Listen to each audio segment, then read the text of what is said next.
Hello friends, तो आज मुझे सेयार करुच्ची दहीबरा बिना आलुदम रे भी बहुत टेस्टी लगे थे एमती करके खातु। तो मुझे बिरी नहीं बिरी को ना आपन को बेसी हार्ड बाटार अच्छी ना बेसी पतला मुझे मीडियम पानी टिके नक देती ही करेंगे। से मु पिज लुण लंका पकई देकी मुझे छाणी दूसरी देखुं ना केते पतला बैटर अच्छी एमती छोट छोट ही पकेबे ना फुलिकी बहुत बड़ा हो जाए।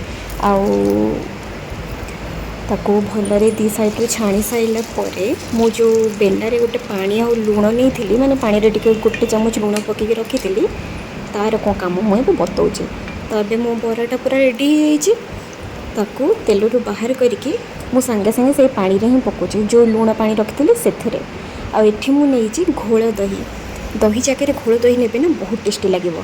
तो घोल दही को जमी छुंकिता कथा से छुंकी देते भुसुंगा पत्र टे फुटाण रसुण करके आमर घोल दही को से पकईदेवे। घोल दही लुण लंका आमर जीरा गुंड चाट मसला आपन को जहाँ पसंद पकईदेली ताको भलरे घाटी देवे।